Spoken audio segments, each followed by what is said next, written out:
सोचो एक औरत जो हर 9 साल बाद अचानक वापस आती है, वही चेहरा, वही जख्म और वही खौफनाक मौतें। पुलिस उसे कातिल मानती है, लेकिन सच ये है कि वो भविष्य की एक ऐसी तबाही रोक रही है जिससे पूरी दुनिया जल सकती है। ये कहानी है टाइम ट्रैवल, कुर्बानी और उस सच की जो जानकर दिमाग हिल जाएगा। कहानी की स्टार्टिंग होती है पेंसिल्वेनिया से, लेकिन ये कोई नॉर्मल शुरुआत नहीं है। चारों ओर तबाही मची हुई है, पूरा शहर जलता हुआ नजर आ रहा है। हर तरफ आग की लपटें, अफरा तफरी और लोगों की दर्दनाक चीखें गूंज रही हैं। पूरा सीन ऐसा है कि एक सेकंड में दिमाग में सवाल आ जाता है, ये हुआ कैसे? और तभी सीन सीधा कट होकर हमें ले जाता है 1988 में। अब यहाँ 3 अलग अलग लोग दिखते हैं। एक शख्स पियानो बजा रहा है, बिल्कुल अपने ही मूड में। दूसरा आदमी बस चला रहा है, रोज की तरह अपनी ड्यूटी पर। और तीसरा होटल की किचन में खाना बना रहा है। तीनों अपनी अपनी दुनिया में बिजी हैं। सब कुछ नॉर्मल लग रहा है, लेकिन अचानक बिना किसी वार्निंग के तीनों के साथ कुछ ऐसा होने लगता है जो दिमाग हिला दे। इनके चेहरे के हर हिस्से से, हर छेद से खून बहना शुरू हो जाता है। नाक, आंख, मुंह, कुछ भी नहीं बचता।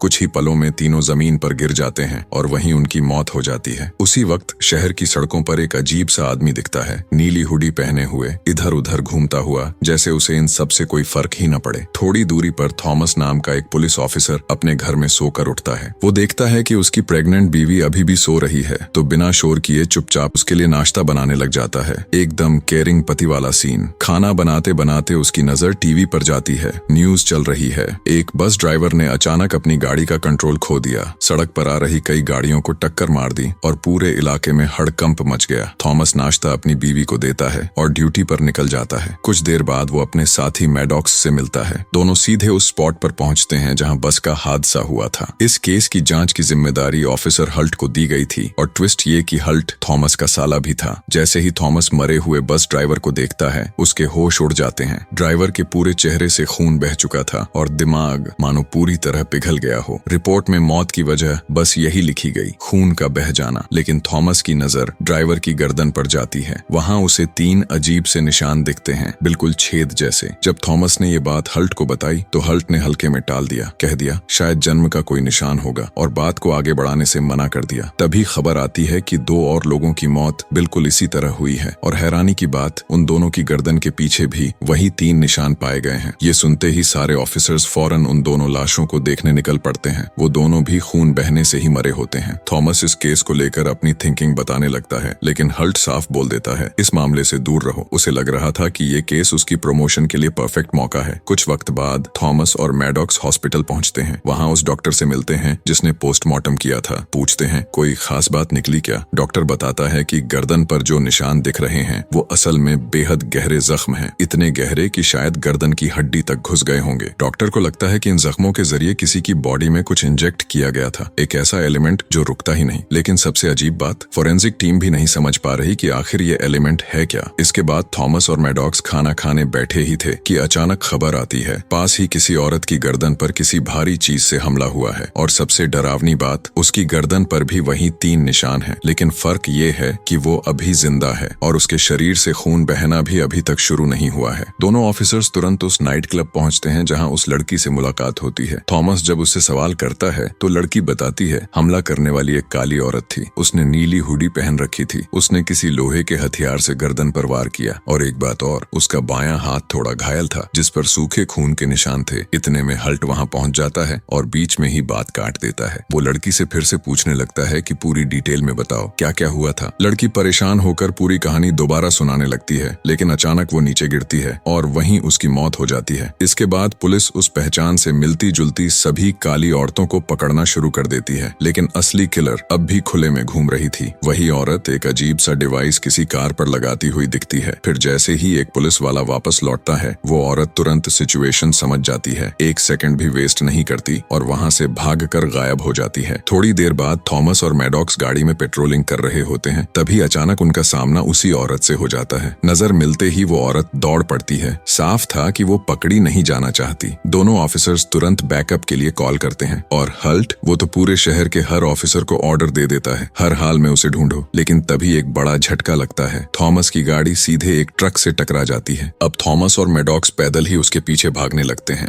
थॉमस और मैडॉक्स को पूरा यकीन था कि वो औरत आसपास ही कहीं छिपी होगी, इसलिए दोनों उसे घेरने की प्लानिंग करते हैं और अलग अलग दिशाओं में निकल जाते हैं। तलाशी के दौरान थॉमस को एक अजीब सा डिवाइस मिलता है। वो उसे अपने पास रख लेता है, बिना ये जाने कि आगे यही चीज क्या करने वाली है। उधर एक बेसमेंट के अंदर मैडॉक्स को वो औरत मिल जाती है। वो उसे पकड़ लेता है और साफ साफ बोलता है, हथियार डाल दो अभी। लेकिन ये औरत कोई आम नहीं थी। अगले ही पल वो मैडॉक्स पर झपट्टा मारती है, उसे बुरी तरह पीट देती है और उसकी टांग तक तोड़ देती है। फिर बिना रुके वहां से भाग निकलती है। मैडॉक्स की चीख सुनकर थॉमस तुरंत वहां पहुंचता है और उसी रहस्यमयी औरत के पीछे दौड़ पड़ता है। आखिरकार थॉमस उसे एक कोने में फंसा लेता है। बंद रास्ता। वो गन तान कर बोलता है, हाथ ऊपर करो और पलटो। और तभी एक ऐसा मोमेंट आता है जो थॉमस को हिला देता है। वो औरत थॉमस का नाम लेकर उसे बुलाती है। इतना ही नहीं, उसकी आने वाली बेटी के लिए उसे मुबारकबाद भी देती है और ऊपर से कैजुअली बोलती है, सॉरी तुम्हारे पार्टनर की टांग तोड़नी पड़ी। थॉमस पूरी तरह शॉक में चला जाता है। इसके दिमाग में बस एक ही सवाल, इसे मेरे बारे में इतना कुछ कैसे पता है। थॉमस उसे काबू में करने की कोशिश करता है, लेकिन वो औरत इतनी ताकतवर होती है कि थॉमस को आसानी से धूल चटा देती है। उसे एक बेंच के साथ उसी की हैंडकफ से बांध देती है। जाते जाते वो बस इतना कहती है, हम दोबारा मिलेंगे। लेकिन जैसे ही वो वहां से मुड़कर जाने लगती है, थॉमस आखिरी ताकत लगाकर उसी डिवाइस से उस पर वार कर देता है। वही डिवाइस जिससे वो अपने शिकार को इंजेक्ट करती थी। वार लगते ही वो औरत अपना बैलेंस खो देती है और सामने से आती हुई ट्रेन के सामने गिर जाती है और वहीं उसकी मौत हो जाती है। ये सब देखकर थॉमस के होश उड़ चुके थे, लेकिन इससे पहले कि वो खुद को संभाल पाता, उसी पल उसे एक मैसेज मिलता है। उसकी बीवी को हॉस्पिटल में भर्ती कर लिया गया है। थॉमस बिना वक्त गवाए दौड़ता हुआ हॉस्पिटल पहुंचता है। वहां उसका एक साथी उसे बताता है कि हमला करने वाली औरत का कोई भी सुराग नहीं मिल पाया है, न फिंगरप्रिंट न कोई और पहचान। बस उसके पास से एक चाबी मिली है, लेकिन पुलिस समझ ही नहीं पा रही कि ये किस चीज की चाबी है। और फिर एक और शॉकिंग बात सामने आती है। उस औरत की कलाई में एक गोली फंसी हुई थी और वो गोली थॉमस की ही रिवॉल्वर से चली हुई थी, जबकि थॉमस ने तो कभी गोली चलाई ही नहीं थी। थॉमस अभी इन सवालों में उलझा ही था कि एक नर्स बीच में आकर बोलती है, तुम्हारी बीवी की हालत बहुत गंभीर है। थॉमस फौरन उसके पास पहुंचता है। डिलीवरी का दर्द इतना बढ़ चुका था कि उसकी बीवी धीरे धीरे होश खोने लगती है। डॉक्टर्स घबराकर उसे बचाने की पूरी कोशिश करने लगते हैं। थोड़ी ही देर बाद एक नर्स थॉमस की गोद में एक तंदुरुस्त बच्ची रख देती है, लेकिन उसकी खुशी सिर्फ एक पल की होती है। अगले ही पल उसे बताया जाता है कि उसकी बीवी नहीं बच पाई। और यहीं से कहानी सीधा 9 साल आगे यानी 1997 में पहुंच जाती है। अब थॉमस की बेटी एमी 9 साल की हो चुकी होती है। एमी घर में नाश्ता बना रही होती है, तभी टीवी पर न्यूज चलती है। लोग सड़कों पर उतर आए हैं और 9 साल पहले हुई उस घटना का हिसाब मांग रहे हैं। धीरे धीरे उस घटना को रेसिज्म की लड़ाई बना दिया गया था। कई लोग उस मरी हुई औरत के सपोर्ट में बोल रहे थे कि वो उस वक्त बिना हथियार के थी और पुलिस ऑफिसर ने उसे अरेस्ट करने के बजाय ट्रेन के आगे फेंक दिया। कुछ देर बाद थॉमस दिखता है। अब वो डिटेक्टिव बन चुका है। वो अपनी बेटी एमी को जन्मदिन की बधाई देता है और उसे एक ब्रेसलेट गिफ्ट करता है। इसके बाद दोनों थॉमस की बीवी की कब्र पर पहुंचते हैं। वहां कब्र के पास ताजे फूल रखे हुए होते हैं। ये देखकर दोनों हैरान हो जाते हैं और सोचने लगते हैं, ये फूल यहाँ किसने रखे। तभी थॉमस के पास एक कॉल आती है और जो वो सुनता है उससे उसके पैरों तले जमीन खिसक जाती है। बिल्कुल वैसी ही मौतें फिर से शुरू हो गई हैं जैसी 9 साल पहले हुई थीं। एक पल की भी देरी किए बिना थॉमस सीधे क्राइम सीन पर पहुंचता है। वहां उसकी मुलाकात मैडॉक्स से होती है, जो अब भी 9 साल पुरानी उस घटना की वजह से लंगड़ा कर चलता था। थॉमस उससे पूछता है, सुबह तुमने मेरी बीवी की कब्र पर फूल तो नहीं चढ़ाए? मैडॉक्स साफ मना कर देता है, कहता है, नहीं भाई, मैं तो गया ही नहीं था वहां। इसके बाद दोनों एक यूनिवर्सिटी के क्लासरूम में पहुंचते हैं। वहां एक प्रोफेसर की लाश पड़ी होती है। उसकी गर्दन पर वही 3 निशान होते हैं और चेहरे से खून निकल रहा होता है। कुछ ही देर में हल्ट वहां पहुंचता है। अब वो एक ऑफिसर बन चुका होता है। वो सिक्योरिटी कैमरा की फुटेज देखने लगता है। फुटेज देखते ही सबके होश उड़ जाते हैं, क्योंकि किलर बिल्कुल उसी औरत जैसी दिख रही होती है और उसने वही कपड़े पहने होते हैं जो 9 साल पहले वाली औरत ने पहने थे। लेकिन क्योंकि वो औरत तो मर चुकी थी, इसलिए सब यही मान लेते हैं कि ये कोई कॉपीकैट किलर होगा। पुलिस स्टेशन लौटकर थॉमस 9 साल पुराने केस की फाइल्स फिर से पढ़ने लगता है। उसे लगता है शायद अब कोई सुराग मिल जाए। तभी उसकी नजर उस रहस्यमयी चाबी पर पड़ती है जो उस औरत के पास से मिली थी। वो अपनी टीम को उसकी जांच में लगा देता है। इसी बीच और भी मर्डर्स होने लगते हैं। पुलिस पर प्रेशर बढ़ जाता है और लोगों के बीच डर फैलने लगता है। बाद में थॉमस फुटेज को ध्यान से दोबारा देखता है, खासकर किलर के बाएं हाथ को, और तभी वो चौंक जाता है क्योंकि उसका हाथ भी घायल होता है, बिल्कुल वैसे ही जैसे 9 साल पहले वाली औरत का हाथ घायल था। थॉमस ये बात मैडॉक्स को बताता है कि किलर के बाएं हाथ के घायल होने वाली डिटेल कभी पब्लिक ही नहीं की गई थी। तो अगर ये सच में कोई कॉपीकैट किलर है तो उसे ये बात कैसे पता? मैडॉक्स भी चुप हो जाता है। सवाल बड़ा था। तभी एक ऑफिसर आकर नई जानकारी देती है। जिस चाबी की इन्वेस्टिगेशन चल रही थी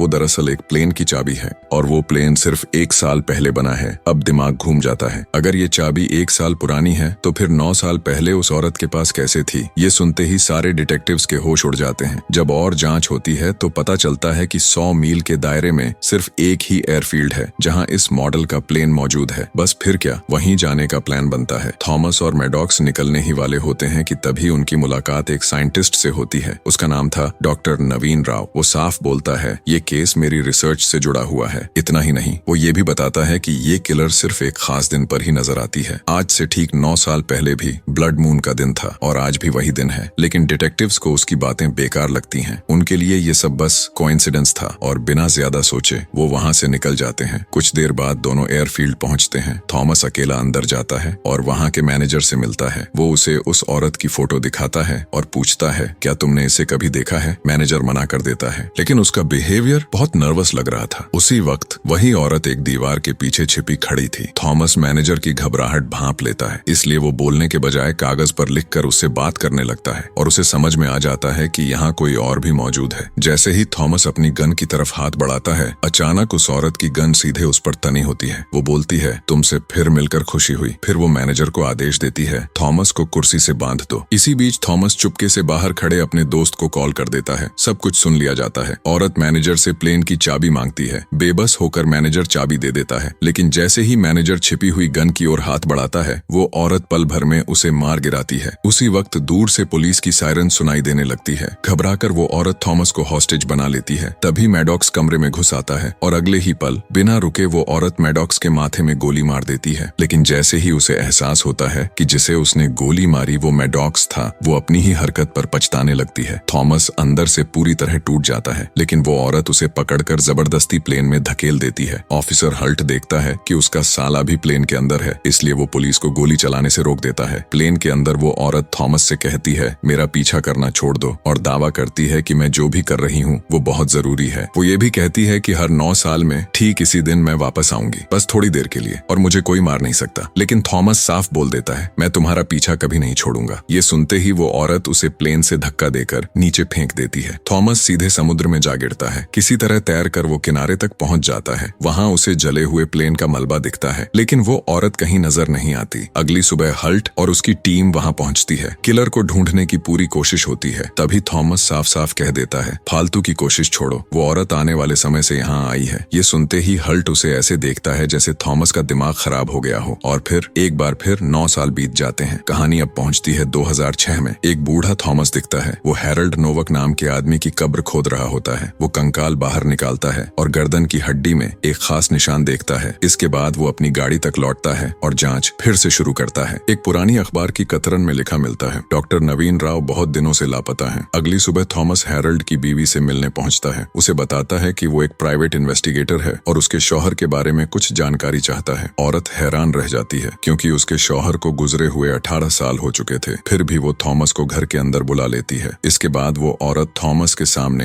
हैरल्ड की पुरानी कागजी फाइलें खोलने लगती है। जो चीजें सामने आईं वो सच में काफी खतरनाक थीं। हैरल्ड का मानना था कि सिर्फ गोरे लोग ही सबसे बेहतर हैं और बाकी सब उनसे नीचे हैं। इसी सोच के साथ उसने रियल अमेरिकन मूवमेंट नाम का एक ग्रुप बनाया था। वो औरत थॉमस को समझाती है कि हैरल्ड इतिहास की किताबों का हवाला देकर लोगों के दिमाग में जहर भरता था। वो कहता था, देखो इस देश को हमने खड़ा किया है, इन लोगों को तो हम गुलाम बनाकर यहाँ लाए थे, तो आज ये हमारे बराबर कैसे हो सकते हैं। थॉमस को ये भी पता चलता है कि हैरल्ड की पहली पत्नी हैदर भी इस पूरे खेल में उसके साथ थी, लेकिन बाद में दोनों अलग हो गए और उनका रिश्ता खत्म हो गया। थॉमस कुछ पैसे देकर उस औरत से एक लिस्ट खरीद लेता है। उस लिस्ट में उन सभी लोगों के नाम होते हैं जो कभी हैरल्ड के साथ जुड़े रहे थे। जब थॉमस घर जाकर वो फाइल ध्यान से पढ़ता है तो उसका दिमाग घूम जाता है। जिन लोगों को वो रहस्यमयी किलर औरत मार चुकी थी उन सबके नाम उसी लिस्ट में थे, और सबसे अजीब बात, मरने वाले सभी लोग हैरल्ड के उसी पॉलिटिकल ग्रुप के मेंबर रह चुके थे। इसके बाद थॉमस अपनी बेटी एमी को स्कूल से पिक करने पहुंचता है। आज उसका 18वां बर्थडे था। यहीं एक और सच्चाई सामने आती है, थॉमस अब डिटेक्टिव की नौकरी नहीं करता। इस केस में वो इतना डूब चुका था कि सारी हदें पार कर दी थीं, और सबसे बड़ी बात, अपनी बेटी को भी वक्त नहीं दे पा रहा था। अब एमी होल्ट के घर उसके फैमिली के साथ रहती थी। थोड़ी देर बाद थॉमस होल्ट से मिलने जाता है। वो उसे एक और शिकार के बारे में बताता है। हैरल्ड की भी मौत हो चुकी थी, लेकिन उसे ड्रग्स ओवरडोज बताकर केस बंद कर दिया गया था। थॉमस होल्ट को वो लिस्ट दिखाता है और जैसे ही दोनों उसे देखते हैं एक साफ पैटर्न सामने आ जाता है। सीरियल किलर ने जितने भी लोगों को मारा था वो सब के सब रियल अमेरिकन मूवमेंट से जुड़े रहे थे।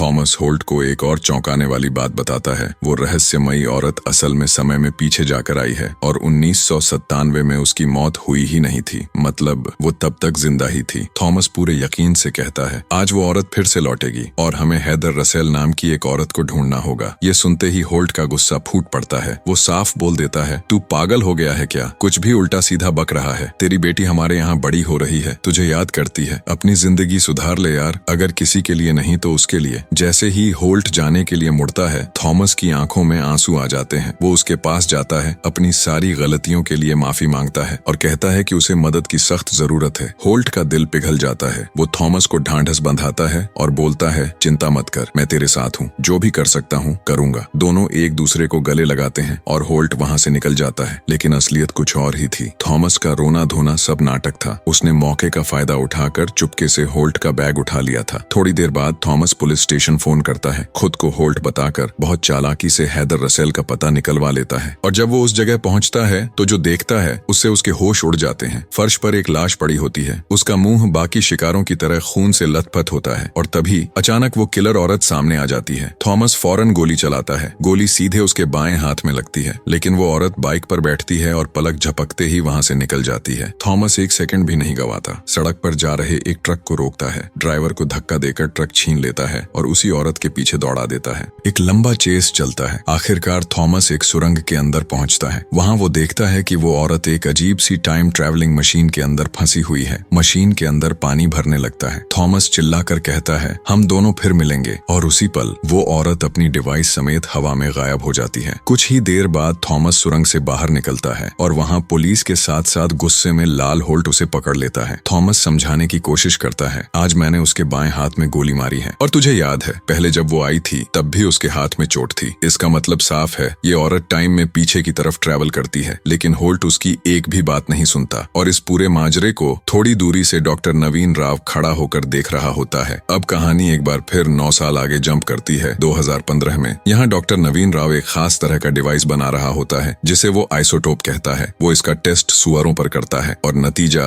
बिल्कुल डराने वाला। सुअरों की नाक, आंख और कान से खून बहने लगता है। वो तड़पते हैं और मर जाते हैं। नवीन राव को ये देखकर डर नहीं लगता, उल्टा वो अपनी कामयाबी पर खुश होता है। तभी उसके साथ काम करने वाला उसे एक फोटो दिखाता है। फोटो में थॉमस समुद्र के किनारे खड़ा होता है। यही वो जगह थी जहाँ 9 साल पहले किलर गायब हो गई थी और थॉमस वो आज भी वहीं डटा हुआ था, इस उम्मीद में कि वो औरत फिर से लौटेगी। इसी बीच थॉमस को अपनी बेटी एमी का एक वॉइस मेल मिलता है। एमी खुशी खुशी बताती है कि वो जल्द ही माँ बनने वाली है और चाहती है कि इस खास पल में उसका पापा उसके साथ हो। थॉमस इस बात पर सोच ही रहा होता है कि अचानक उसे महसूस होता है वो एक ट्रक के पीछे बंधा हुआ है और तभी सच सामने आता है। उसे उठाने वाला कोई और नहीं, नवीन राव ही था। नवीन थॉमस को समझाता है, मुझे उस किलर औरत के मकसद पर पूरा भरोसा है। मैं एक ऐसी चीज पर काम कर रहा हूँ जिसे एक दिन वही इस्तेमाल करेगी। वो कहता है, मैं नहीं चाहता कि तुम उसे खत्म कर दो और सब खराब हो जाए, इसलिए तुम्हें 3 दिन तक यहीं रुकना पड़ेगा। थॉमस गुस्से में चिल्लाता है, वो औरत मासूम लोगों की जान ले रही है। लेकिन नवीन शांत रहता है। वो कहता है, ये सब एक बहुत बड़ी तबाही को रोकने के लिए हो रहा है। वो औरत असल में हम सबको बचा रही है। नवीन अपनी बात पूरी भी नहीं कर पाता कि थॉमस अपने बंधन तोड़ देता है और उस पर झपट्टा मार देता है। दोनों में जबरदस्त हाथापाई होती है। नवीन का ट्रक से कंट्रोल छूट जाता है और गाड़ी का जोरदार एक्सीडेंट हो जाता है। नवीन ट्रक के नीचे दब जाता है। थॉमस ये मौका हाथ से जाने नहीं देता, उठता है और वहां से भाग निकलता है। उधर वो रहस्यमयी औरत अपनी टाइम मशीन के साथ एक बार फिर लौट आती है। वो सुरंग से बाहर निकलती है और समुद्र के किनारे की तरफ बढ़ती है। लेकिन जैसे ही वो आगे बढ़ती है वो ठिठक जाती है क्योंकि सामने थॉमस पहले से खड़ा होता है। गन सीधी उसी पर तनी हुई। लेकिन तभी वो औरत जिसका नाम राया था एक ऐसी बात कहती है जो सब कुछ बदल देती है। वो कहती है, मुझे पता है तुम मुझे गोली नहीं मारोगे क्योंकि ये काम तुमने ही मुझे दिया है। फिर राया अपनी कलाई पर पहना हुआ ब्रेसलेट दिखाती है और थॉमस का दिमाग घूम जाता है। ये वही कंगन था जो उसने एमी को गिफ्ट किया था। उसी पल थॉमस को सच समझ आ जाता है। राया उसकी पोती थी और आज ही उसकी बेटी के पेट से पैदा होने वाली थी।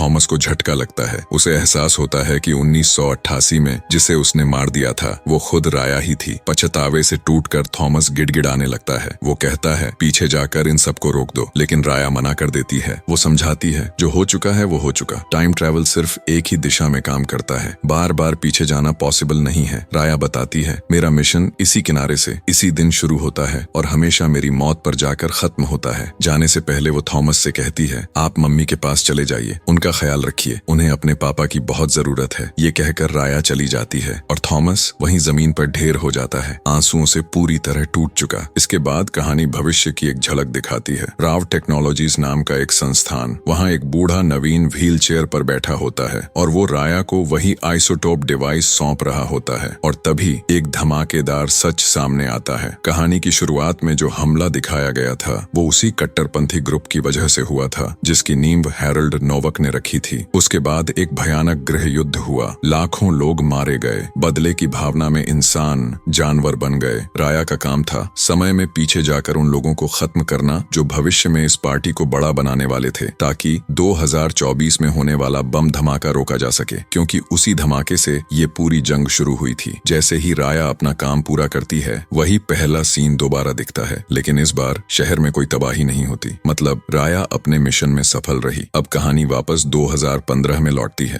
थॉमस हाथ में फूलों का गुच्छा लिए हॉस्पिटल में दाखिल होता है और उसी पल एमी राया को जन्म देती है। थॉमस बेहद प्यार से राया को अपनी बाहों में उठाता है, क्योंकि वो जानता है यही वो बच्ची है जो आगे चलकर दुनिया की दिशा बदलने वाली है। तो दोस्तों, इसी के साथ ये कहानी यहीं पर खत्म होती है। उम्मीद है आपको वीडियो पसंद आई होगी। अगर वीडियो अच्छी लगी हो तो वीडियो को लाइक करने के साथ साथ हमारे चैनल को सब्सक्राइब करना न भूलें। जल्दी ही मिलते हैं एक और नई वीडियो के साथ।